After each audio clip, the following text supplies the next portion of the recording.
போமா எப்ப பார்த்தாலும் நான் 20 ஹெர்ப்ஸ் அரைக்கிறேன் 30 ஹெர்ப்ஸ் அரைச்சு போறேன்னு சொல்லிட்டு கதை விட்டு இருக்கேன் என்னமான்னு கேக்குறீங்களே. இங்க பாருங்க எவ்வளோ ஹெர்ப்ஸ் போட்டிருக்கேன். இந்த ஒரு அண்டால எவ்வளோ ஹெர்ப்ஸ் போட்டு ஊற வச்சிருக்கோம் பாருங்க. தெரியுதா?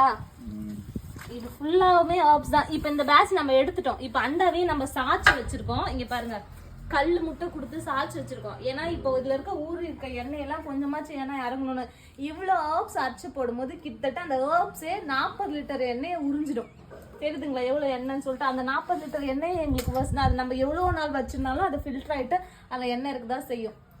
ஸோ இவ்வளோ ஹெர்ப்ஸ் அரைச்சி போட்டு தான் நான் உங்களுக்கு உண்மையாகவே எண்ணெய் ரெடி பண்ணி கொடுக்குறேன். இதெல்லாம் நானே இதை பாருங்க இந்த மிக்சியில் தான் அரைப்பேன்.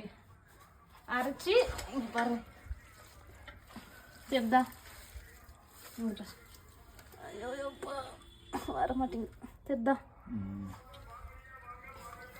இதனால எனக்கு எவ்வளோ டஸ்ட் அலர்ஜி ஆகுது. நான் எத்தனை நாள் ஹாஸ்பிட்டல் ஏன்னா அவ்வளோ அரைக்கும் போது அவ்வளோ நெடி ஏறுது. என்னதான் மாஸ்க் போட்டாலும் நானே பவுடராக நான் வாங்கி கூட போட்டுக்கலாம். ஆனால் அது எனக்கு கொஞ்சம் கூட உடன்பாடு கிடையாது. அதுக்காக தான் நான் மிக்சியே வாங்கினது. எல்லாத்தையுமே நம்மளே அரைச்சி கண் முன்னாலே அரைச்சி போடணும் அப்படின்னு சொல்கிறதுக்காக தான் நம்மளே அரைச்சி பறித்து காய வச்சு வச்சுட்டு இது மாதிரி அரைச்சி போடுறோம்.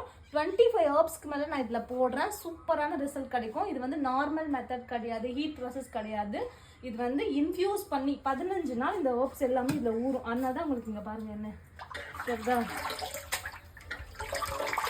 கலரு.